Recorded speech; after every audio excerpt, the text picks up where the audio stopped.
It's time for Screen Junkies Movie Fights. Hoot hoot, where my owls at? Welcome to Movie Fights. Everybody. Oh yeah, all the Movie Fights fans are referred to as Owl Nation. Hoot hoot.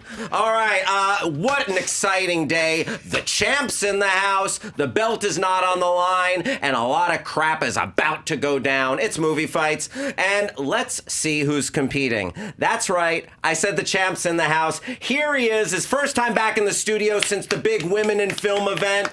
Cucumber, our reigning Thank you. Movie Fights champion. There's the belt. He's a felted friend. Cucumber, welcome back to the party. How you feeling? You ready to do battle? Oh, I'm ready to destroy, yeah. Oh, yes, I'm prepped. Nice. Cucumber, what's a favorite movie you've seen lately? Lately. Yeah. I can't afford movies anymore. I didn't do that Movie Pass thing. Let's see. They can't afford movies anymore either. That's a fact.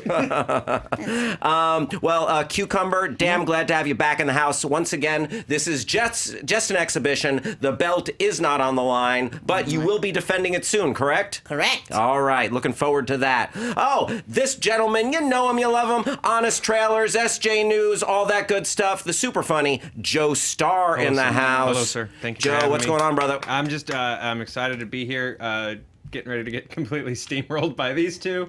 And it's going to be a good show. It's going to be a fun one. Oh, that sounds to me like... Blaze of glory, man. Sounds to me that's some classic Joe STARR playing possum again. Throw me in the briar patch and then boom. Falls back into the briar. Joe, always great to have you. And, she has been killing it lately. She's all over the place. She's a great friend of the show. She was down at Comic-Con with us, all that good stuff. Welcome back, ERIKA ISHII. Hey, so good to be back. Thanks. Good to be here with my buddy Joe, my buddy Hal, and my new buddy Cucumber. Hey, new friends. Yay! Yay. ERIKA, is this your first time back in the studio since you won our WonderCon Movie Fights? Oh my gosh. No, I was at the Women in Film event. Yes. I was absolutely just decimated by Emma Fyffe, but that was to be expected. She is the reigning anime champ. But I think that I'm here to put in a good showing. I have lots of opinions on the things that we're talking about today. So let's get to it. Awesome. And you have comic book panels all over your dress. That's sick. Yeah, man. It's all like Marvel. It's all cool Marvel stuff. Oh, figures. Yeah. Super awesome. ERIKA, great to have you as per usual. Good to be here. And we got holding it down over there. It's the Dan Cam, Dan Merle, Danielle Radford. Dan Merle, what's going on, buddy? How are you? Let me ask you a question. How is Crazy Rich Asians going to do at the box office this weekend? I want your box office prognostication. My box office prognostication. Well, it had a good opening day. It's opening on Wednesday, Hal, instead of Friday. Yeah. So you're going to look at the 5-day. But it opened well. Had a good first day. So I'm going to predict that it's gonna come in at or exceeding expectations. Nice. I'm excited to check that flick out. Yes. Dan, thank you, sir, for holding it down on the facts, etc. Danielle Radford, you are the voice of the people. So real quick, Dan, for every argument in the first 3 questions, Dan and I will weigh in with our opinions, and then Danielle will channel the people's votes and reveal them to us. Do you want to explain a little more about that, please? Yes. So while there are several very fun polls on Twitter, and we do encourage you to go in there and have discussion there, because I will be reading some of the things off of Twitter as well. The polls that count is the poll that is on YouTube. If you have any questions about how that works, just go ahead and go into the description box, or you can ask anybody in the chat. And so we will read that poll for every round except for when we get into the speed rounds, but it only counts as a tiebreaker. But yes, please continue to vote. I will be reading those off. And yes, please participate on the Movie Fights Live hashtag, because I'll be looking for any kind of fun answers, dank memes, as our friend here often says, and any of that stuff. So, Danielle, I thank you. You're welcome, sir. All right, so again, how it works, we have 3 fighters. They will be answering 3 regular questions before we get to the speed round. The top 2 scorers from there will enter the speed round, and the first fighter to achieve 4 answers that go their way walks out of here the winner today. And again, this bad boy is not on the line. You know what? I think we're ready for fun. JTE, drop that sick-ass package. Prepare to die. Ladies and gentlemen, It's main event time.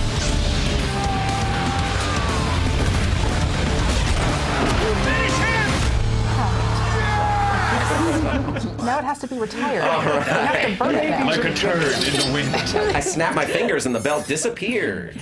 Went back to Felted Friendland. Okay, here's our first question. What? We're going to answer this question today?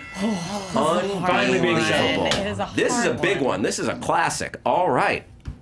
It's been a big week for the Hollywood Chris's. Pratt, Evans, Hemsworth, Infinity War hit Blu-ray. Pine and Hemsworth have walked away from Star Trek 4. Kooky. Let's settle this once and for all. Best Hollywood Chris. Who's the best Hollywood Chris? The answer might shock you. Like they say in clickbait. Cucumber. Yes, sir. You're player number 1. You go first. All right, Chris Pratt. He is the everyman we should all aspire to be. He does not seek perfection, but, acceptance of yourself. He has those 9 rules that he lives by, which you can look up. They're very sweet, very inspiring. He's everything I've ever wanted to be. Like, I don't ever want to be, like, super jacked to hell. I want to be somebody that everybody wants to go have a beer with. And that's Chris Pratt. He's adorable. All right. Cucumber votes Chris Pratt. Joe Starr. I don't understand why we're talking about this. It's Chris Pine. It's Chris Pine is the best Hollywood Chris. He might not be your favorite Hollywood Chris because all you watch is Marvel movies and Jurassic Park movies. But out of this whole bunch, Chris goddamn Pine is the most talented, most well-rounded gentleman in this field of Chris's. Chris Pine. All right, in Joe's mind, Pine is fine. ERIKA ISHII. I would just like to take a moment and say that we are living in a golden age of Chris's. This is probably going to be looked back upon as bounty the of Noted. Noted. A Chrisissance. king's ransom. But yeah. I would like to say that Chris Hemsworth has no business being as funny and talented as he is, and that attractive. He is probably, debatably, I would say, the best Twitter Chris. Because just his bromance with so many other, both the deserving Chris's and Ryan Reynolds and Taika Waititi, they're just delightful to watch. Also, he does a lot of great charity work. He is the ambassador for the Australian Australian Childhood Foundation, and he champions a cause that is very close to my heart and should be close to hearts of everybody here. The Motion Picture Television Fund, which provides health services for people in the motion picture industry, a lot of whom are below the line and cannot afford it otherwise. All right, so ERIKA ISHII coming strong for Chris Hemsworth, the better of the Hemsworth brothers. Debatable. Debatable.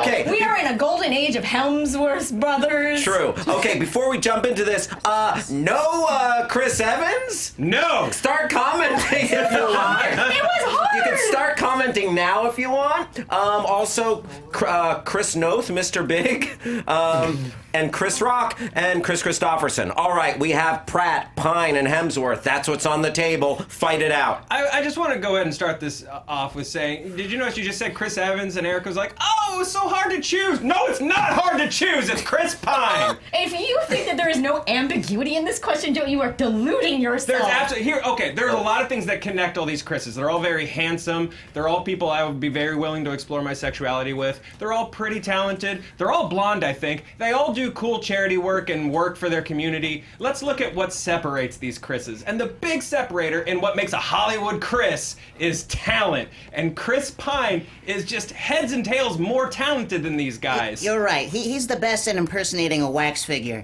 Okay, whoa. Yeah. Whoa. The guy arguing an actor author with the range of the least creepy guy at the frat party. Let's calm down about Chris Pratt just a little bit, because Chris Pratt sucks!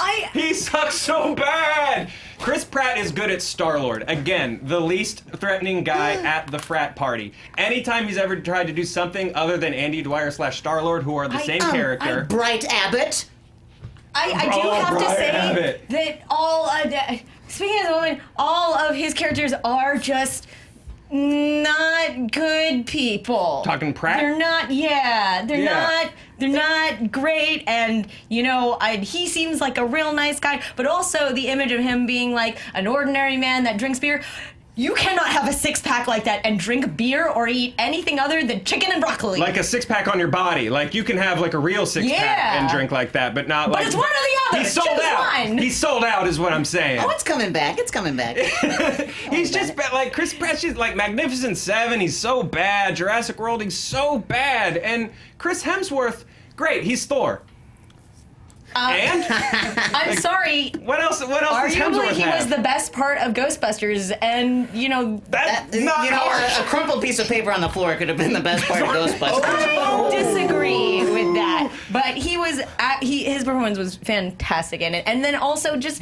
Honestly, like, have you seen the videos of him, like, for the outtakes, like, thunder cracks in the sky during a take, and he's like, oh, sorry, that was me, because he's just so damn charming. All these guys are charming. Pine, like, I mean, I feel like we're not going that hard on you, because it's just not, he's not in the same category as the other Chris's. How not? Look, the guy does drama. He's amazing in Hell and High Water. He's an incredible lead as Captain Kirk. He's a song and dance guy. He's amazing in Into the Woods. He's hilarious. Angie Tribeca, Wet Hot American Summer. He's hilarious and very, like, he plays that self-parody of himself in Horrible Bosses 2 so well. But he really does it all. Hollywood Chris, not like in movie necessarily Chris. I mean, I'm sorry, wait, so is the argument who's just like your best neighbor named Chris in the Hollywood zip code? Hollywood Chris means you bring it. You're on camera. Yeah, this is the most well-rounded Let's be real Chris. here, though. It's not being in Hollywood right now is not just about being on camera. It's what you bring to the smaller screens that people are texting on. I'd like to put a pin in it for a second.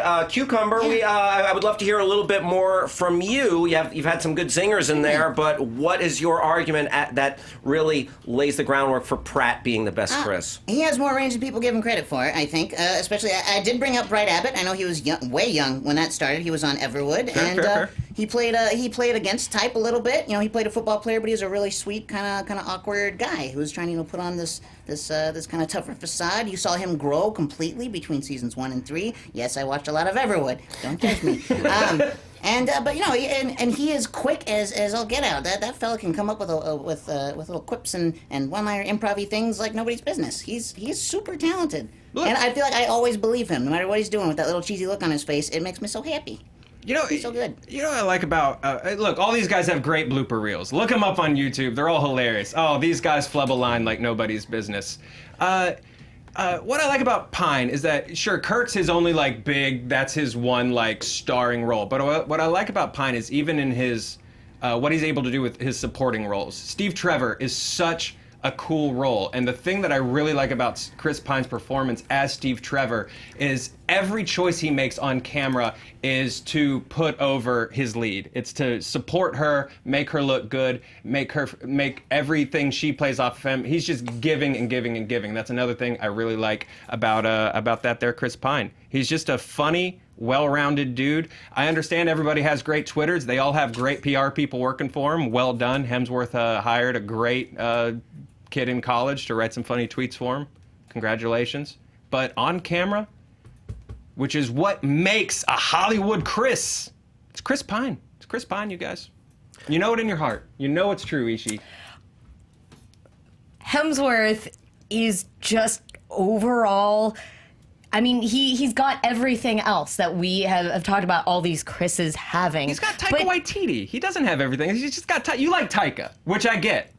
Because Taika Waititi's great. I do, but he chose to work with him for a reason. You think Taika Waititi would have chosen to do a Marvel movie if it weren't for Chris Hemsworth? Yeah, thank you. No. How much money do you think he got paid to do for free? I would have done... Paycheck. Chris Hemsworth is just... Watching him work is so great. Yes, like Chris Pine does a good job of supporting, but Chris Hemsworth is really a standout in any film he's in, and he's been in a lot of bad films, and he's had to work with a lot of really mediocre writing, and he just runs away with it. And does he though? Yeah, I've never seen outside of he Thor, does. which he took 3 movies to figure out. That's the thing, is that I've never seen him really elevate bad material. Like, I didn't walk out of Snow White and the Huntsman like, holy hell, that Chris Hemsworth is a living god. I walked out of that going, that poor son of a bitch. I wish they had put Liam in that. I really wish they had just given that bullet to Liam Hemsworth. Or Pratt. For sure. In Huntsman and Ghostbusters and Black Hat, they're all sort of forgettable movies, but he's great in all of them. He is, but Pine is great in a lot of movies that are memorable, and they're memorable largely in part because he's really fantastic. They are definitely not memorable because of Chris I want to pose Chris one Pine. question to all 3 of you. We'll start with Cucumber and we'll go around the horn. What's the most unexpected role or unexpected, uncanny quality that a lot of people don't realize about your particular Chris? We all know about the chiseled jaws and their great swashbuckling starring roles. But what's the most unexpected quality or role from your particular Chris? Cucumber? I think it would be the way that he tends to, he beautifully and artfully interrupts his own sentences. It's a beautiful gift that some people can do and some people absolutely cannot. And he has a way of, you can see the entire process that's going on in his head anytime he delivers a line like that when he's a little nervous or in over his head or something like that. He goes through about 16 emotions at any given time, and I love watching him for it. Lovely. Thank you, Cucumber. Joe Starr? When they did the Wet Hot American Summer series on Netflix, he's the biggest name on that series. And it can easily just be a gag that you brought someone in famous to do your silly comedy series, but at no point did he wink at the camera. He put on that ridiculous 70s rocker wig and fell so far into the weird character of this isolated legendary musician that lives on the campgrounds that I actually didn't know it was Chris Pine for a few episodes. He just sunk into it. And again, it never felt like, oh man, isn't it cool that Chris Pine did a walk-on on this? He just gives 110%, whether it's a small role or a larger role like Kirk. And by the way, speaking of 110%, he deserves that 110% worth of pay, Paramount. Pony up and pay the man. He's all right, pay Chris Pine. A little plea from Joe Starr there at the end. ERIKA ISHII? When Chris Hemsworth appeared in the, I believe it's Daryl the Roommate YouTube short that Taika Waititi and Marvel put out before Thor 3, I think it completely changed the trajectory of the Marvel Cinematic Universe. Just the way that the writing in it was so snappy, and he really pulled it off. Just being weird and silly and sort of self-referential, and I think it loosened everything up because things were getting so serious in the Marvel universe, and everybody was taking this all so seriously. Even in Guardians of the Galaxy, I think that the tone can be a little all over the place in terms of whether they want it to be a comedy and poking fun at the Marvel Cinematic Universe or taken seriously. But I think they just went all the way with that short, and it's remarkable. If you haven't seen it, please go watch it on YouTube. All right, time. Let's call it there. Wow, what a first round matchup. Chris's were flying everywhere. Dan Merle, facts. I mean, I don't really. It's all opinion based. I don't really have any factual things to argue beyond the exclusion of Chris Evans, which many people seem very, very upset about. I realize it is a 3-person game. There was going to be a Chris left out. However, there does seem to be some very strong feelings that Evans was the Chris not selected to be argued in this round. Bucky is very sad today. America is very sad today. And Roth. Roth is very sad. Roth is fuming. All right, so going off the arguments and everything. Wow, I mean, I thought we laid out some fun and thoughtful arguments about their bodies of work, about the different qualities that each brings to their role, and ERIKA, I have not seen Daryl the Roommate. I need to see it. I need to see it ASAP. Like, I need to see it like yesterday. And Cucumber, I love that you relate to the everyman, but I feel like you just didn't have enough different qualities around your Chris. I thought it all, most of it came back to like, the least threatening guy and the guy you'd want to like have a drink with, the everyman, and we hit that a lot. So it didn't really set him apart for me. It came down to Joe and ERIKA, and I felt like just Joe had the more specific, different flavors. Kind of like walked through that much more of his filmography. So for me, it was Joe that laid it out for Pine. It's Pine time for me with Joe. Dan. Yes, I think it came down to, we all know that they're very likable. We all know that they've been in a lot of good movies. It came down to the detail work. I felt like Cucumber struggled a little bit on Pratt. It was mainly just he's nice and he speaks well, which is true, but I needed a little bit more. And so it also, for me, came down between Joe and ERIKA, and I feel like Joe made the most compelling case for Chris Pine, even though he would not be my personal choice for Best Hollywood Chris. That would be ERIKA's choice. I have to go with Joe. All right, Joe STARR gets the point. Danielle Radford, tell us about the poll. Chris Pine gets the point, buddy. The audience agreed. Chris Pine was at 47%. Chris Pratt was 23%, and then Hemsworth was 28%. Some other suggestions for possible non-Evanses Chris's: Chris Farley, Christopher Reeves, and Chris Rock were some other Chris's that were bandied about. Christopher Walken got a lot, but I think they're just trying to make somebody do the impersonation, and I'm sorry, guys, I'm not doing it. Yeah. Why won't you do the Christopher Walken impersonation? Cucumber, do you have a Walken? Hey, no, I don't. Oh, Cucumber, you never cease to tickle me. Also, you mentioned Hell or High Water, the wonderful woman who played the waitress in Hell or High Water just passed away this week, and I know she was such a scene stealer. So rest in peace. Her name is Margaret Bowman. Margaret Bowman. Oh, yeah. She was delightful in that movie. So I remember we had a big argument that she should have been nominated for an Academy Award. Yeah, I know Dan Merle loves him some Margaret Bowman. I led the charge for her to be given if we pick the Oscars, a nomination because she was so memorable. Right. Yeah, her sass, she stole that scene so hard. Okay, it is 1-0 Joe STARR, Cucumber, and ERIKA yet to get on the board. Question numero dos. Crazy Rich Asians hits theaters this week. Go see it. Go see it. Yeah. Go see it. It's a rom-com, so because of that, we're asking, what's the best romantic comedy of all time? Wow. Ooh. All right. And we'll start with player number 2, Joe STARR. Let's do it. Best romantic comedy of all time. It's When Harry Met Sally.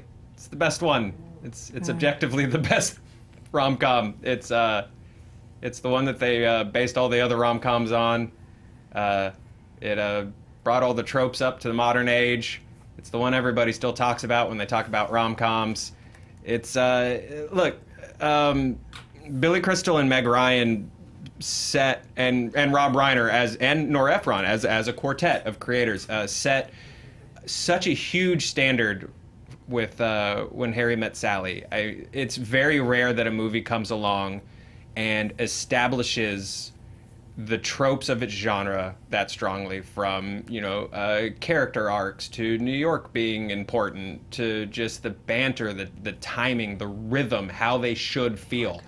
You come out of a rom-com, and when you're like, that was a good romantic comedy, or when you see a movie and you're like, this feels like a romantic comedy, what you're saying is this felt like When Harry Met Sally. So it's the greatest. It's the GOAT. All right. Thank you, Joe STARR. When Harry Met Sally. ERIKA, ISHII. Amelie. not only was it a fantastic romantic comedy because it has a lot of the hallmarks of a romantic comedy, you know, a couple that falls in love and finally gets together at the end, but it was an incredible film, like beautiful. The score was amazing. It was just a stunning film, and you know, was up for the Oscars, which is not common for romantic comedies.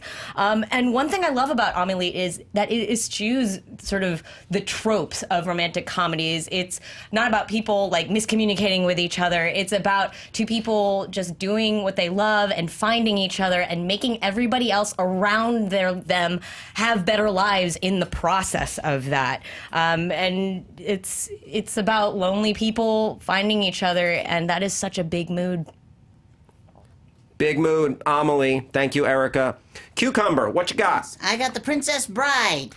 It is a classic, and the entire thing is built around true love and its power. What's great about it, though, is that it's funny, it's snarky, it's self-aware, it's satirical even of romantic comedies, yet somehow by the end of it, you fall in love with all these characters, and everything that they give you is real, and you feel it, despite the silliness and despite the camp.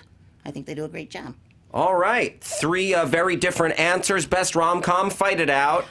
I would like to say something about Princess Bride. It is like one of my very favorite films of all time, and I have a poster of it. That being said, I even have to admit to myself that it is deeply flawed in that Buttercup does nothing. She is a prop, a victim in it.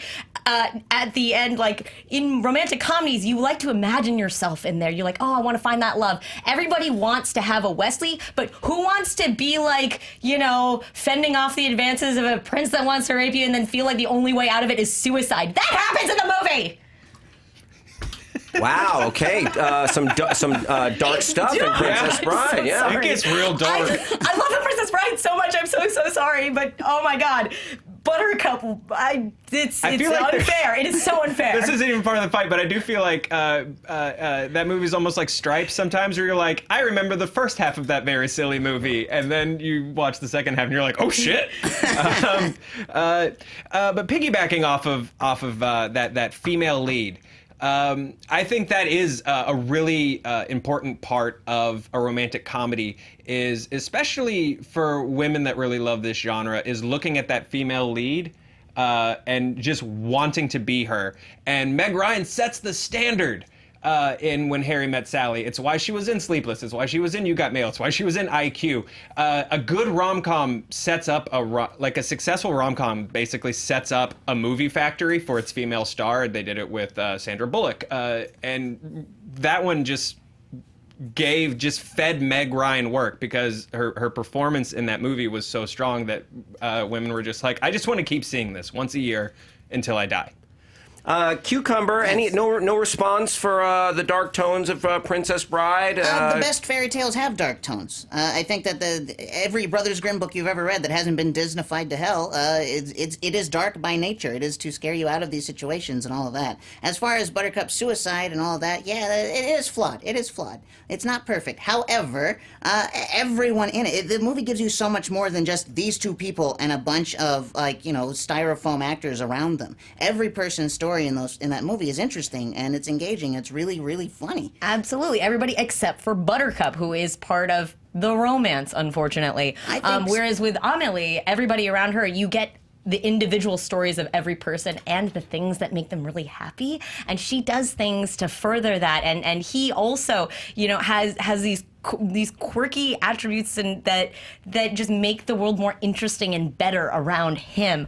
As for When Harry Met Sally, I mean, Woody Allen already did New York as sort of the center of romantic comedy, and that's not new in When Harry Met Sally. It's not new. It's just an important element of a romantic comedy. Well, and like I'd say Woody Allen established that earlier, and it is full of tropes. And one thing that I don't care about in romantic comedies is that it is a lot about miscommunication and couples denying feelings and not being open with each other. And that is, it's just very, I think, harmful as a trope in film in general.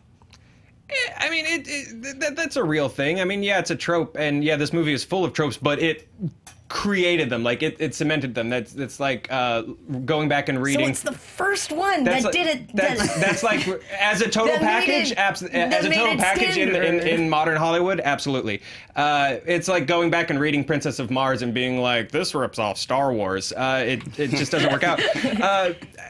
I'm going to use your argument against Princess Bride with Buttercup because the dude, I don't know the dude's name in Amelie. I can't remember, but yeah, he does some things and she sure loves him, but it's more about her just weird obsession with this guy. She really likes this idea of this guy, and it's more about her sort of weird quest almost to discover her own meet cute in a way. It's like that's her holy grail is this meet cute. Whereas I think When Harry Met Sally is a really, really good balance between these two characters. You see their arcs, you see how much depth both of them have, you see how they change over the years.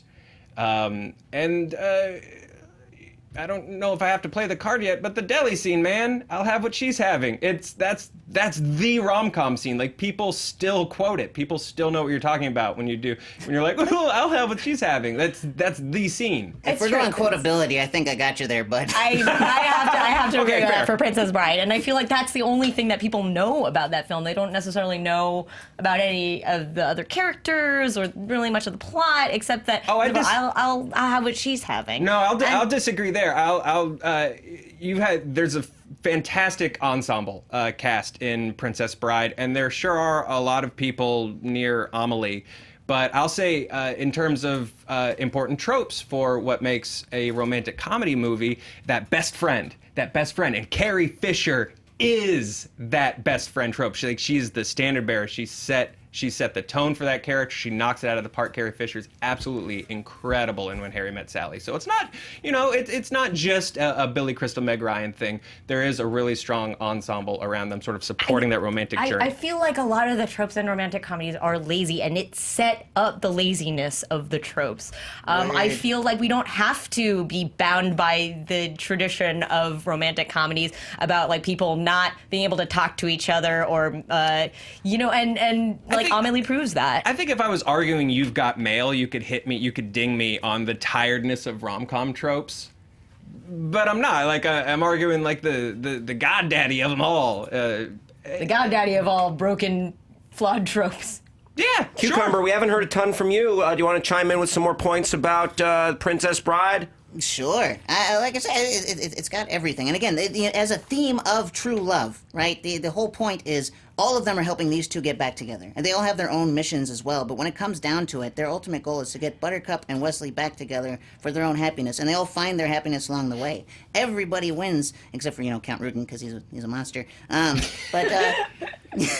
It's got everything. It's got so much heart. And then even if you zoom out, it's all about, family and learning to bridge those generations between the grandfather and the grandson who are actually reading the story. The entire thing is a giant warm hug, but it's done tongue-in-cheek with a lot of love. And I think that's important. Not just romantic love, all the love. Thank you. Yeah. Cucumber. By the way, I enjoy your namesake on salads. Let's go to final thoughts here. Thank you. Joe, why don't you start off, give us your final thoughts. Sleepless in Seattle, I think, cemented Reiner. He had already done, this is the movie he was preparing to do while he did Princess Bride. This, I think, really cemented Nora Ephron as the go-to for writers in this genre. It made Meg Ryan's career. We wouldn't have the Meg. Yeah, no, absolutely wouldn't have the Meg. The score is great. Harry Connick Jr. won a Grammy for the score. It's actually a really, really fantastic soundtrack. I think there's just something really amazing about just the pace of this movie, the snap, the banter, that feels like a well-written play at times. Like there's just a very specific style, in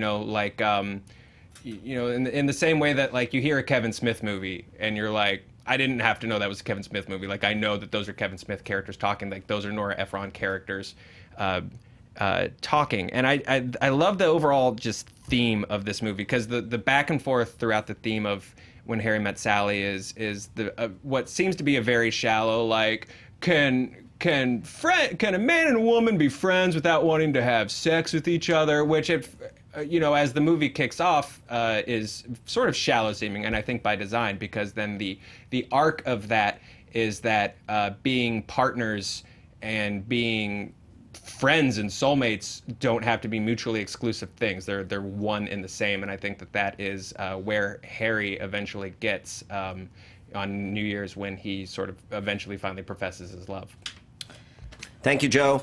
ERIKA, final are thoughts. right now actually having a discussion in Twitch to the idea that men and women can't be friends, so they'll inevitably have sex with each other, which is why it's a problem. And I think that romantic comedies like When Harry Met Sally feed into that notion.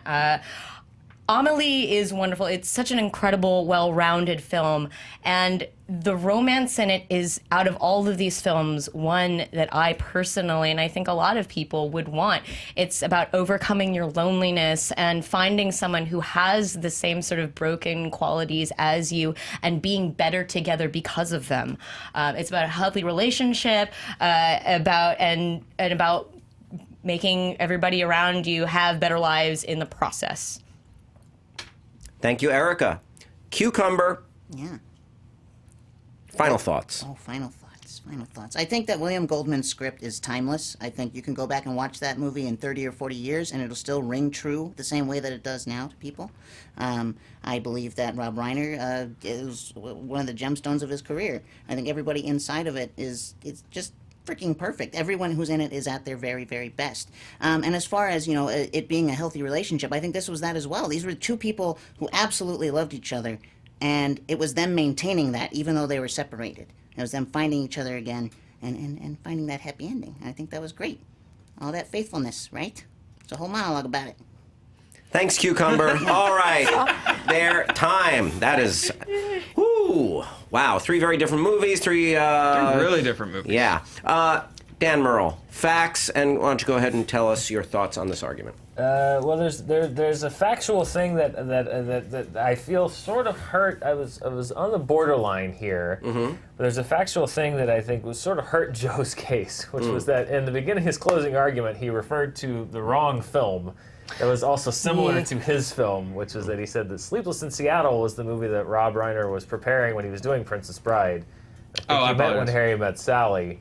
But that also in my head sort of tied into, like, I felt that Joe's argument was just a little too much tied to just the concept of established, and I think there's more to it than that. I think there's more than just, like, you define this and define that. That's certainly an element. But in totality, I think I felt a little more swayed by Cucumber. It was very difficult because everybody made very good cases, and they're all 3 very different movies. But looking at the 3 of them, I think the one that I had to go with was Cucumber, and a very difficult match, a very difficult decision to make for me. Yeah, this was a really hard one for me to break down, so it's 1 vote for Cucumber. Yeah, I thought Joe laid out so many strong points, but I thought ERIKA had a really strong knock against that when she mentioned Woody Allen, and I'm thinking, Woody Allen, like him aside, but his movie Annie Hall is such a classic rom-com that has so many of those traits. A little disappointed that no one brought up, like, bringing up Baby or any Tracy or Hepburn stuff, because it's not like romantic comedies were invented in the 80s or anything. Like, they've been around. But I thought that was such... That took a lot of the air out of Joe's argument. Joe still laid out so many great points, but I thought Joe also helped ERIKA's cause a little bit by saying that the Holy Grail is the meet cute, and when I think about that in, like, what is wrong with that in a romantic comedy, that moment? And I was actually swayed that much more by ERIKA's argument. Cucumber, I thought you had some nice points in there as well, but I have to go ERIKA with Amelie. So we're tied, Cucumber and ERIKA. Danielle. Sorry, and my internet is not being super great today. It just conked down on me, so I am going to... Yeah, I think I just got it. I've been like kind of fighting with it the entire show. I will say one good meme that I did see, or a good tweet, is Sarah Wendling wrote, if someone doesn't immediately make a Photoshop crossover of the Meg and Meg Ryan, why is there an internet? Needs And to I be have to done. say, I definitely agree. And so for the poll, wow, the poll is tied. 41% for When Harry Met Sally and 41% for Princess Bride. I'm not kidding. 17% for Amelie. Well, I've got here's an update. Is this the update one? This is an update. This is the latest. Okay, so the latest, going off of Dan's, who refreshed his a couple of seconds after I refreshed mine. It is Princess Bride at 42% and When Harry Met Sally at 39%. Princess Bride Tiebreaker. takes it. Wow. Ooh. Cucumber. That's craziness. Yeah, that was a High tough five one incoming, all the way Cucumber. around. Ms. Radford, were there other answers besides Meg Ryan and Meg 2? I mean, the Meg was a What else do we very need? popular. Some people put in How to Marry a Millionaire, of course, Pretty Woman. A lot of people with the Twilight Saga coming in strong. I don't know if that super counts, but that's okay. You find love the way you need it. I mean, I don't know if is there comedy? I mean, Yeah, there's a little bit of comedy. From where 50 I'm First sitting. Dates was really got a lot of votes for that. As per always, someone said The Room because they like me. La La Land, someone mentioned, which is not obvious. I mean, that's musical, but again, find your love where you can get it, y'all. All right. There you go. And Danielle, give me a heads up if anyone creates a dank meme of Meg Ryan as the Meg. Please, y'all, we need this so bad. And go ahead and at Roth in that while you're at it. Yes. All right. So we are tied up. One for Cucumber, one for Joe Starr. ERIKA ISHII yet to get on the board. Question numero tres. Infinity War hits Blu-rays this Tuesday, and now you can relive the snap over and over as much as you want. What movie character most deserves to be Thanos snapped out of existence? What movie character needs to not feel so well? Brutal. Yeah. Brutal. All right, and it's question number 3. We'll start with player number 3, ERIKA ISHII. So I chose Mr. Yunioshi, as played by Mickey Rooney in Breakfast at Tiffany's. Oh. Yeah, hurts to look at, doesn't it? Oh, that is, for the record, that's a Caucasian man. So bad. Right, let's just leave that up there for a minute while I'm talking. Leave that up there.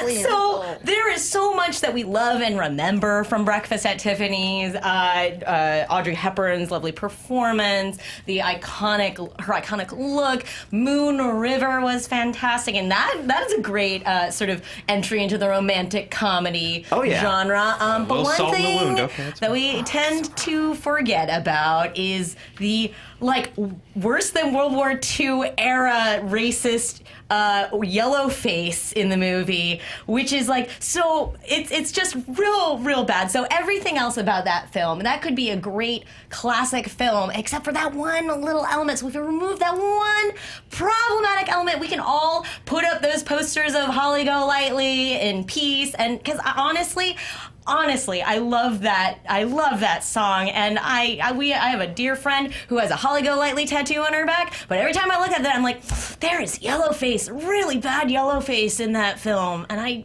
don't know if we just got rid of it. I think it would be a much better film. ERIKA, thank you for your answer. Mr. Yunioshi from Breakfast at Tiffany's. Cucumber, what you got? I mean, Jar Jar Binks. It's Jar Jar Binks. Just look at him. And this is not an attack on Ahmed Best. That dude did a good job. I mean, just as a character, he is just absolute garbage. Everything he says, actually about 90% of what he says, oh God, I'm using statistics. No, a lot of what he says is him on his own saying random crap. To nobody at all. Just like they're wiggling around, just in the background or in the foreground or doing whatever. Just, there's no reason for him to exist. At all, except for, he's there to make things more difficult for them, but at the same time, it could have been done by tripping over a trash can and the movie would have been the same. He could have actually focused on the plot of episode 1, what little there was. It could have saved that little trilogy there. Could have saved it. All right. Jar Jar is Cucumber's choice. Joe.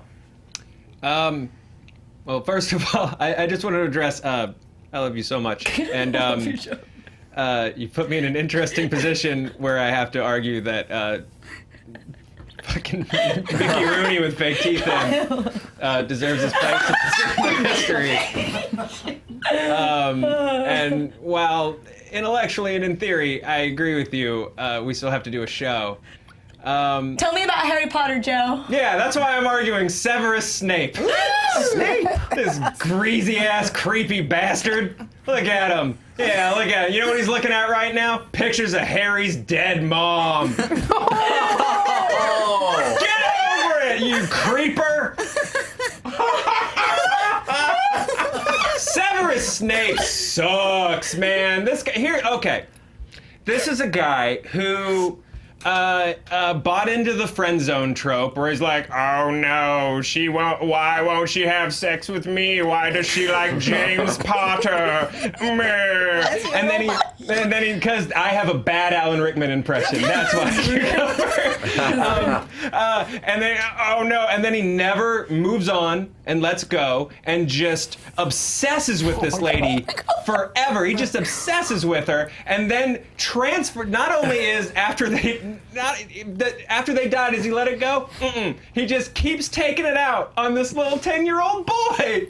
It's awful. And then finally at the end of his arc, oh guys, Snape's the hero because he stayed obsessed with this lady, wouldn't get out of her life for years, took it out on but he's the hero. That's such a gross message to send to kids in a children's book, that this weird, greasy wizard John Cusack that wouldn't put the boombox down well past this lady's death is a hero. And so I would snap that guy right out of existence. Hermione's got it covered. They don't need Snape. All right, Joe Starr, shots fired at the whole Harry Potter verse. Fight it out, everybody. Disagree.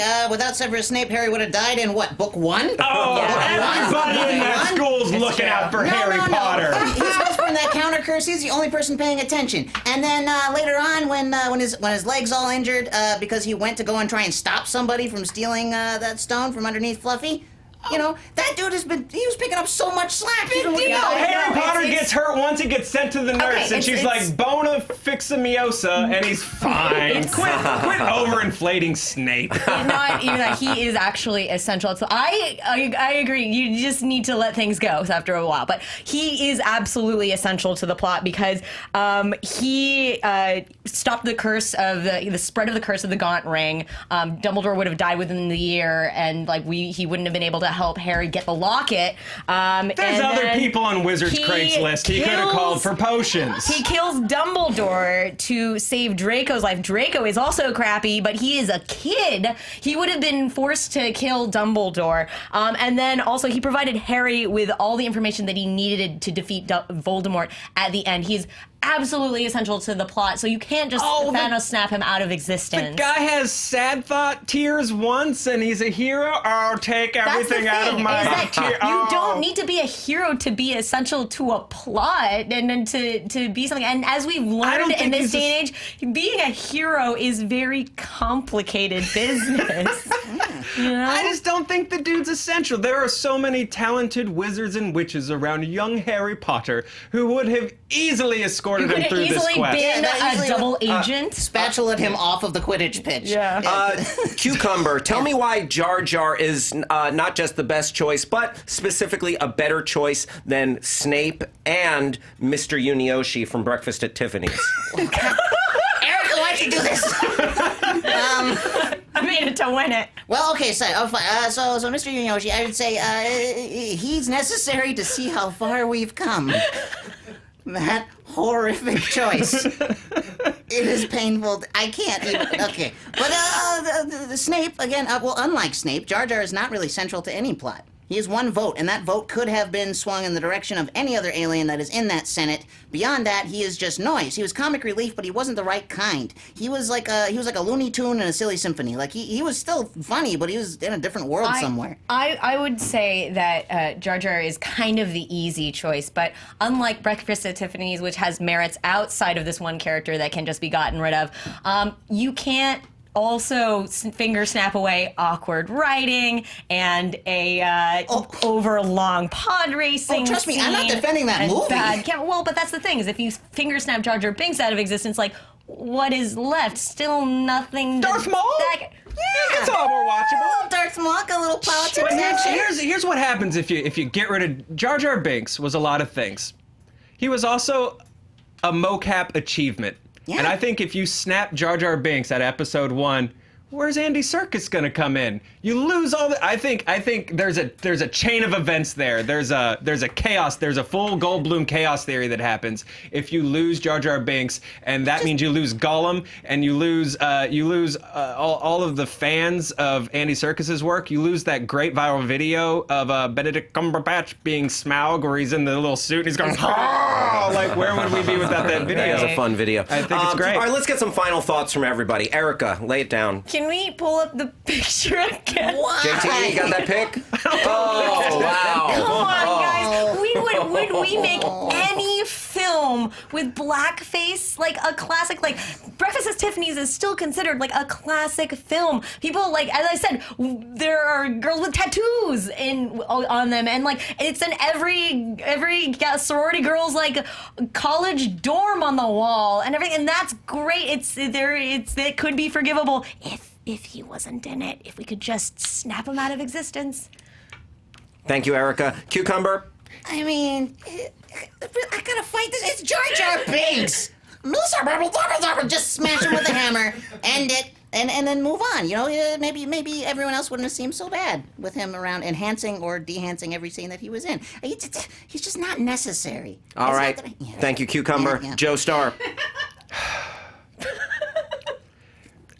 I know everyone's just going to be like, Joe's making a joke answer. But this is something I think about a lot. Just the weird, gross John Cusack character tropes that I think poisoned a generation of men. And, I'm standing outside of the place, or like Rob Gordon from High Fidelity. Your eyes. And I think that, these are not good people. And they're not monsters. They're not villains. But there's like a weird, dangerous precedent that they set when you watch those movies, that you're like, that guy's a hero. That guy's a romantic. And you see it in things like that weird viral video, or that article that went viral about, oh, this guy's gonna play the piano in the park every day until this lady like loves him again. Like, that stuff's not good. And I think Snape represents that idea in Harry Potter. And I think that that's a bad lesson for kids to learn. Jar Jar sucks, but I don't know, man. We've had a lot of laughs as a result. As far as Breakfast at Tiffany's goes, ERIKA said two things in this argument that really stuck with me, and they were both the same sentence. It was, leave it up there, which when Looney Tunes started airing regularly again, they made a decision to have Whoopi Goldberg do intros for some of the more questionable, shitty stuff. And I really love this quote. These depictions were wrong then, and they are wrong today. Editing them would be the same as denying that the stereotypes existed. I do think that it's important to look back and see how far we've come, if at all, and how shitty we've been. You need to leave it up there. And Snape needs to wash his hair. You greasy bastard. You greasy, gross bastard. Time. All right, there you have it. Wow. Three very divergent, different arguments here. Dan, what do we have factually? There was a point at which this chat over here on Danielle's screen, I'll glance over there sometimes. It's usually moving at a pretty good clip. Oh, Yeah. God. Oh, God. When the video feed caught up to Joe's answer, it looked like I was watching The Matrix in real time. I didn't know the chat was capable of moving. I think that's why my internet keeps messing up. It may have crashed Danielle's internet. Yeah, it just keeps going. Wow. That notwithstanding, Joe was almost immediately out of this argument for me. From Cucumbers and ERIKA, they just brutalized the necessity of that character to the narrative and the story and that entire saga. So Joe, I'm sorry, you were almost immediately eliminated from that round. It's fair. There's a nice mounting a counter defense at the end there, but it was between, for me, Cucumber and ERIKA. And here's what ERIKA did. She did something that I call, she Kevin Smithed this round, in the sense that if you remember a couple of years ago, I fought Kevin Smith at a live movie fight, and he came up with an answer to a question that was so incontrovertible that even attempting to fight against it was an exercise in. It was like, what movie should be banished from existence? And I was like, Jaws 2, because sequels suck. And Elijah Wood said something else, and Kevin Smith was like, Triumph of the Will. Well, great.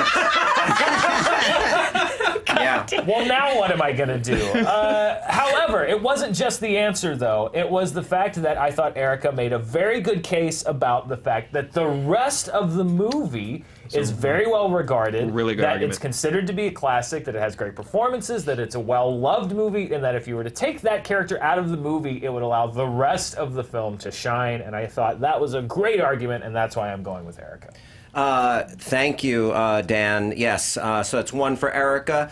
My thoughts are starting to trickle down similarly to yours, I will say. And just, Joe, we're going to have to disembowel the entire series. I get your point, though, and you made a great point about just like carrying a torch and how we kind of hold that aloft or give credence to that in so many of our artistic endeavors. So that is... even though I think Snape is a terrible choice, you had some really wonderful thoughts on that whole trope. It was you got me to actually listen, and I appreciate that. It was really hard not to recycle your material from the old Harry Potter books we did. Mr. Potter.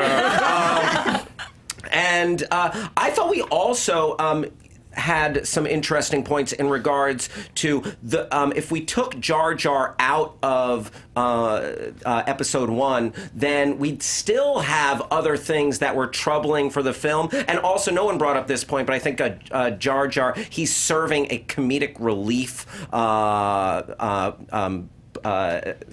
he's doing that service for the film, which Star Wars films have comic relief in them. This one was just not very successful. But yeah, at the end of the day, I have to go with ERIKA for much of what Dan laid out. And that means we're tied up. ERIKA. Yeah, we are all tied up 1-1-1. Danielle. Cucumber high five incoming. So yeah, for the poll. The poll overwhelmingly 57% for Mr. Yunioshi. Yeah. With Jar Jar at 30 and Snape at 11%. Gotcha. Thank you, 11%. Yeah. I appreciate you. Any other choices there, Danielle? Finger snapped out of existence. Jack Shipley sent what it appears to be the Wizard, that dude, in one of any of the movies he was in. I don't remember. Wait, what dude? The what dude? Mickey Rooney? No. What is he? The Hamburger Helper Glove? Pauly Shore. The Weasel. Oh, the Weasel. I in any of the movies, I can't tell if this is Biodome or one of the other ones. But he's essential to in the Army now. In any case, he can probably go. And then Andrew J. No sent us Mutt Williams. Oh, yes. Good one. Shia LaBeouf and Crystal Skull. More like Bia LaBeouf. Yeah, bye LaBeouf. But then we're just left with a whole movie of bored Harrison Ford alone, which is even worse. I need a nap. But I wish you could go back and add the scene. Mr. Jones, I don't feel so good. He's just swinging up there with the monkeys like, oh no. All right. Oh, this is a great moment in sports. We're all tied up 1-1-1, so it's time for that tiebreaker. Okay, so it works kind of like the speed round, or almost exactly like the speed round, except this time with 3 players. So I will ask the question, the players will give their answer, and they will each have 20 seconds to argue their answer. And, is there a 10-second rebuttal on this? Help me out. Yes, and then 10-second rebuttals, and then we will pick the one who will not move on. We'll pick the one whose answer falls third. Okay? So, and the order you will be able to argue your answer is the order we hear you. So just shout out your answer once you hear the question. Here is the tiebreaker. What comic book movie that wasn't rated R should have been?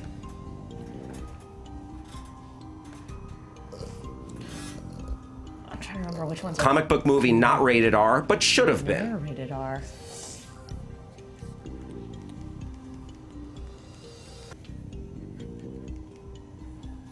Dick Tracy. Okay, Dick Tracy. ERIKA and Cucumber, we need an answer. Phantom? The Phantom with Billy Zane? Yes. Phantom's bomb, yo. Okay, Billy Zane's The Phantom. You're thinking of Ben Affleck being the bomb in Phantom. Oh, you're right. Ah. You're right. Was That was the one with Watchmen R? mods. Or is it? It was. Oh. Watchmen okay. was R, All right. and there was also an owl in the Watchmen. There was. Hoot hoot. Then V for Vendetta. V for Vendetta. Believe Was that that was also R as rated well? R, yes. Dang it! The Wachowskis are really on top of things. God, I guess the first X-Men. Okay. Okay. Yeah. All right, the first X-Men. All right, so we heard Dick Tracy first, then we heard Phantom, then we heard first X-Men. So, Joe, 20 seconds begin whenever you speak. Dick Tracy is already an exercise in insanity. It's this all-star cast doing a comic book movie about this weird old Sunday comic. They're all playing these crazy big over-the-top characters. If this movie had been R and there had just been blood and hardcore actual detective noir violence and bad language, it would have been propelled into just a legendary status instead of just sort of a silly curiosity. All right, Cucumber, 20 seconds for the Phantom. All right, I still have nightmares to this day of a particular scene in that movie which involved a Judd Fry-style microscope. So it's like the Switchblade from Oklahoma, except it was a microscope. So you'd like lean in, and then you turn the little knobby knob, and then blade goes straight through your eyeball into your skull. And that messes you up as a kid, man. That's it. This was hard. Still got a little time. All right, there you go. Switchblade microscope. ERIKA. When we all saw Logan, we realized that Wolverine and any film that he was in should have been rated R from the start.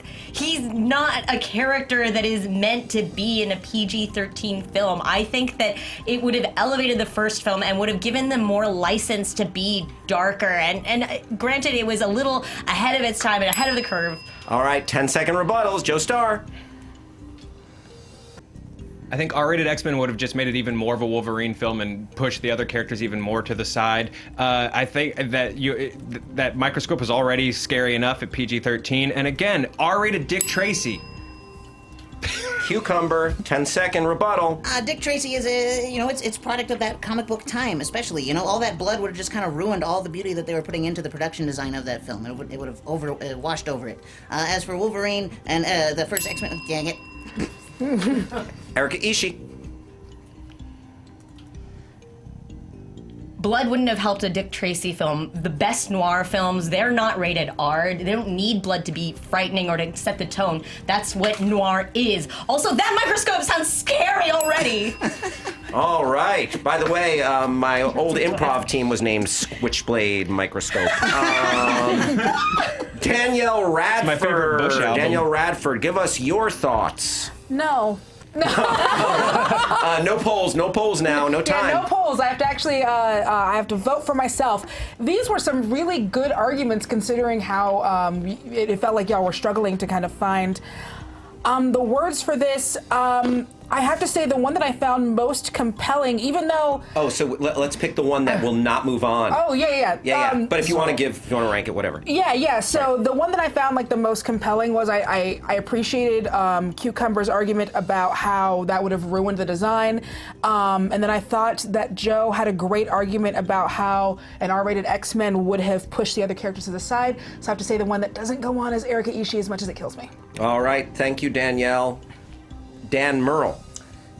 This is actually fairly straightforward for me. I felt that counter arguments are not enough, and Cucumber did not really make an argument for why his movie. He described a scene that was already in the movie, but he never made a compelling argument as to why his movie should have been rated R. So I will. My vote would be to advance Joe and ERIKA, and that Cucumber would not move on. And so we have a vote for ERIKA, a vote for Cucumber not to move on, and I am going to, I think Dan Merle kind of said it for me. Cucumber described a violent scene that was already in the movie, but did not make the case for it being R. Also, Joe, the movie you described making Dick Tracy an R was called Sin City. Sin City. All right, the speed round is set. Joe Starr, ERIKA Ishii, Cucumber, a pleasure. I hope you can bring the heat a little bit hotter next time when the belt is on the line. All right. These fights get a little bit harder when you go past one round. Oh! Shots fired by ex-movie fights champion Dan Merle. Want to know what a belt tastes like? Dan versus Cucumber. Give the people what they want. It tastes like cucumber. Okay. Oh my God. Yeah. We're in the speed round. Best of luck to everyone. You guys know how it works. It works just like the thing we just did does. Okay. Cucumber, Yeah. you're a fine felted friend. Question number 1. Steven Spielberg's Hook is getting a 4K home video release with 11 deleted scenes. Better nostalgic 1991 movie, Hook or The Rocketeer? Rocketeer. Hook. Yeah, that's what's the one left. Okay, so Joe has The Rocketeer, ERIKA has Hook. Joe, 20 seconds begins whenever you speak. Nothing you loved about Hook as a kid holds up now. It is a garbage movie, easily Steven Spielberg's worst. It's all these weird ideas. It's sad and depressing. The Lost Boys are depressed. The pirates are depressed. Everything about it is just sad and broken. Nothing about it is joyful like you remember. The Rocketeer is the Captain America movie that you had been waiting years and years for. It just emotes this feeling of the greatest generation. ERIKA.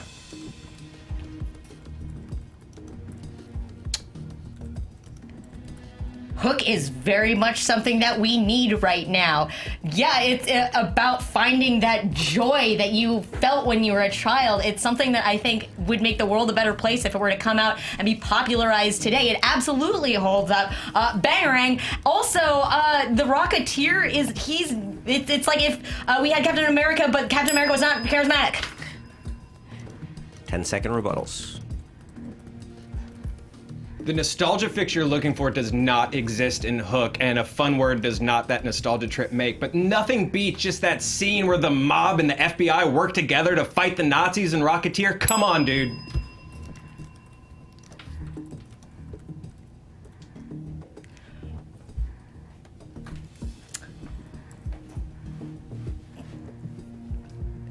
ERIKA, 10 seconds begin when you speak. I don't know if you've seen Rocketeer lately, but I have, and I think the reason that people would want to see it is also for nostalgic reasons, but it's not even remembered as fondly as Hook is. Hook has... Time. All right. Wow. 1991. What a year for nostalgia. Just going on both those answers, I think Joe just landed more specific points and kind of set ERIKA back on her heels defending her film. So my vote is for Joe. Danielle? It's my favorite comic book movie. Don't come at me. Yeah, I do have to agree with that. I do think that Joe had very, very specific arguments. And I love ERIKA, but she definitely gave up in that last rebuttal. And as soon as you kind of give up, the round for me. So I got to go with Joe. All right, Joe takes it. It is 2-1 Joe. And again, the first player to 4 is our victor. Question number 2. Elizabeth Banks will star in a movie about a woman who won a date with Prince. Not with a prince, with Prince. What movie featuring Prince songs should be remade? Purple Rain or the 1989 Batman? Batman. Purple Rain. Okay. We have Tim Burton's 1989 Batman versus Purple Rain, Joe, you spoke first, so you go first. 20 seconds begin when you speak. I mean, the real reason you remake the '89 Batman in this case is you don't touch Purple Rain now. What are you gonna do? The man is gone. He's descended to a higher plane of existence, and you would just be destroying Purple Rain. Whereas you could redo the '89 Batman and it'll be fine. Where does that guy get his wonderful toys? As a parade, you could redo the Bat Dance. Sure, that's not like a hugely important song to Prince. They keep constantly making and remaking Batman films. I think that the American public has had enough of it. We don't need to see another Joker film, honestly. And we are getting one anyway. We don't need to remake literally the same one that has already happened. As for Purple Rain, I think that we can do it with a fresh, new twist, and we can be completely different. I will drown myself in the waters of Lake Minnetonka before I let you ruin that movie. I will watch 17 more Jared Leto Joker movies, and I think America would rather do that than touch the Bible that is Purple Rain.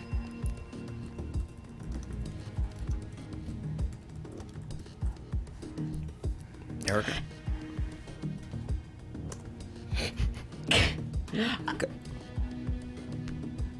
Gotta go. Start the clock. What if we made it with Lin-Manuel Miranda directing it? That's all I have. It'll be great. Time. All right. I've never seen Purple Rain. Okay. All right. Yeah. We're gonna fix that, girl. Yeah. Put it on the list of things to see. Dan Merle.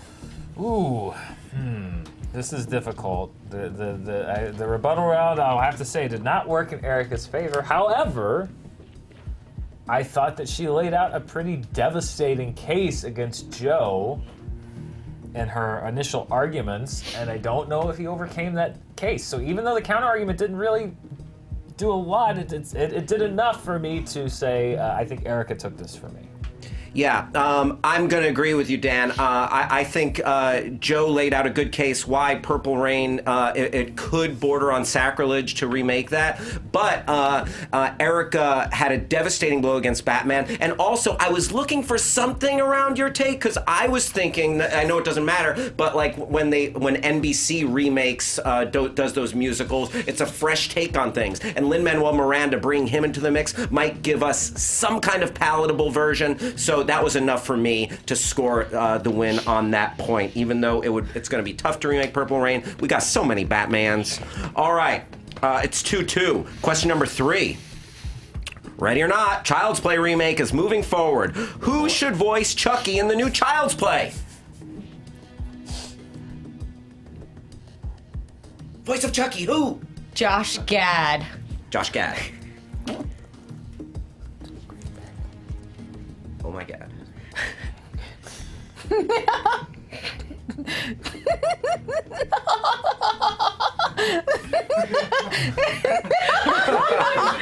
damn it, don't you do it! Don't you do it, Joe! Don't you do it! Cucumber. All right, Josh Gad and Cucumber. Erika, 20 seconds begin when you speak. Go. Josh Gad is making a name for himself in voiceover right now. He is extremely talented. He has his Broadway training. But you listen to Olaf the Snowman and you tell me that that's not a creepy voice that would really be unsettling to hear coming out of Chucky's mouth. Josh Gad. I think the world has already turned against Josh Gad, and we're already creeped out by Olaf, so we don't need to see it again. Meanwhile, there is a very fresh-faced performer who also has a kind of a little bit of a nails on the chalkboard voice that I would not want to hear coming right before it stabbed me. He's a great performer. He could really improvise using Chucky, which I think is important. I'm a big fan of Cucumber, but I don't know if he has the acting chops right now, honestly, because I don't believe him. Exactly! I only believe him as a sweet and lovable, felted American.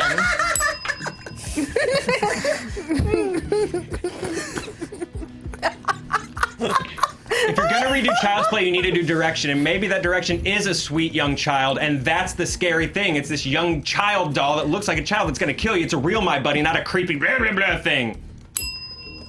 Wow. Okay. Josh Gad and Cucumber. Danielle.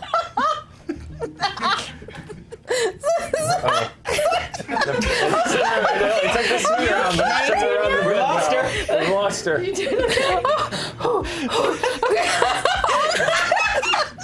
Okay. I was doing so good. Okay, these are both really great. These are both really good arguments. Okay, I can't. I have to go with Joe. I can't. Okay, Joe with Cucumber. I'll translate, Hal. She's picked Joe. Okay. I speak hysterical Danielle. Thank you. She's picked Joe. It was an elective. Dan, who do you like? I think that Joe made a very good point about have we not already been creeped out by Josh Gad, and do we not want? I also go with Joe. I think that Cucumber All right, makes a better Joe takes selection. that one. It is 3-2. This is game point for Joe. Cucumber, good luck. I hope you can get in the audition room. Or the audition voiceover studio. Yes. 3-2, Joe. Joe takes this. He takes the game. ERIKA needs this to tie it up. All right. Question number 4, the speed round. We saw a new promo photo this week for the upcoming John Wick 3. What movie character should cross over into the John Wick verse? What movie character should cross over into the John Wick verse? Does it have to be in an established film already, or? It's a movie character. What established movie character? Yes, a character who has already appeared in a movie should appear in the John Wick verse.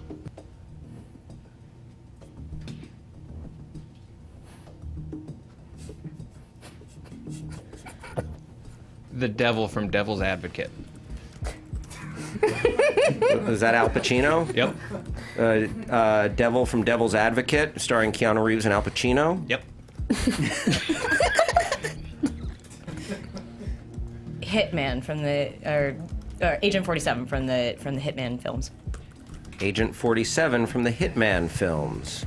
Okay, Joe Starr, we heard you first, so go ahead whenever you're feeling it. We've seen John Wick fight hitmen. We've seen him fight a shitload of hitmen. At least 750 hitmen. You know what we haven't seen him take on? The Supernatural. And who better is a good fit for the Supernatural than Al Pacino, who could easily enter that world as sort of the greasy businessman take on the devil. I think that could actually be really cool. Gun Fu versus just Al Pacino and his crazy eyes and his slick suit and his zero morals because he's the devil. One thing that I've always loved about the John Wick films is the video game sensibilities. And, you know, even though the Agent 47 films have not been up to snuff so far, combined with just the great directing team of John Wick and the action sensibilities of video game movies, I think that we could have something really interesting. Plus, as a story, they'd be fighting together. 10-second rebuttals.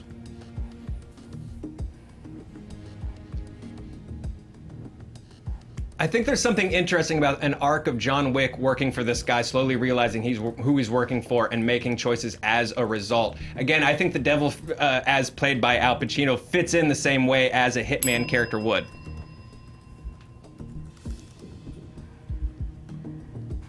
It's very obvious that they have both been learning from each other, both the newest Hitman game and John Wick, and I think that their tones are perfectly matched up, which is something that I don't think could be said for Al Pacino.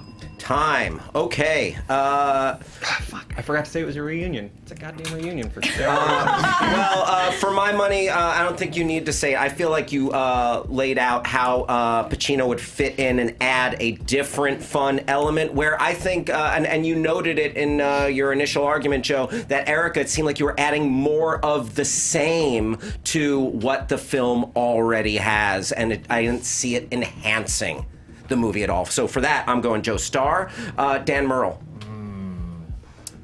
I agreed that I think the tones are a little too samey, that we've seen it before, and I want to see Al Pacino called John Wick an absentee landlord. So for those reasons, I am going with Joe and Devil's Advocate.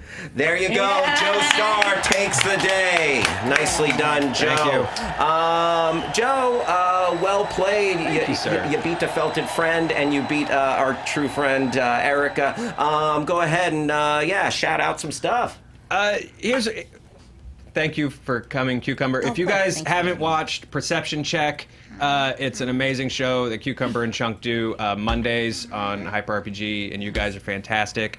I love you, and fell in love with this kid at the Tournament of Nerds, of which we are celebrating the 10th anniversary of this Saturday at Yes. UCB. A decade, pal! You know what, Joe? Thank you for bringing that up, my brother. Joe Starr, always doing funny crap at Tournament of Nerds. ERIKA ISHII has blessed our stage many times. And ERIKA and I were just reminiscing about the time she ran around the UCB Theater in Los Angeles with an unsheathed samurai sword.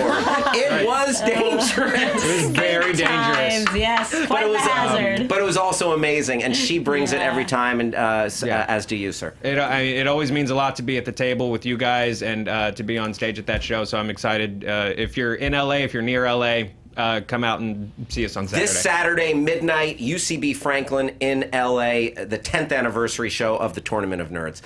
Thank you. ERIKA, you'll also be there. Go ahead and plug anything else you got going on. Yeah, I'm so excited for the tournament. I've met some of my best friends and collaborators there. I'm on Twitter at ERIKA ISHII, on Instagram at the ERIKA ISHII, and let's see, you can find me at on Geek and Sundry. I have a video game show if you're interested in that sort of thing, 4 p.m. on Tuesdays, and I'm going to be starting stay tuned, Travis McElroy and Amy Dallin and I are going to be doing a little podcast soon about, it's called Positivitini, and it's like 10 minutes of positivity to start your day. Oh, awesome. Yeah, so I think look for everybody that. needs a little dose of that. That sounds lovely. Thank you, ERIKA. Cucumber, sir. thank you so much for being here. You Thanks for had some having me. wonderful answers, and I'm sure you'll bring the A game when the title's on the line next time. Oh, yes. Please, go ahead and plug some stuff you got. Oh, certainly. So you can follow me on Instagram and Twitter at Cucumber Lives, but you can also follow all of our Perception Check stuff at Perception Check DND, the letters,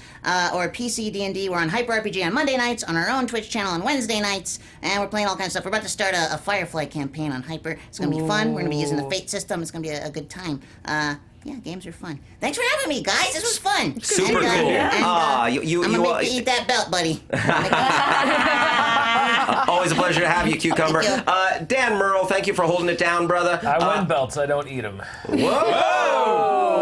Bam, mic drop. Dan Merle, thanks. Anything else to plug or add? No, watch Screen Junkies, watch Screen Junkies news, and don't you have a relative running for elected office? Oh God, I absolutely do.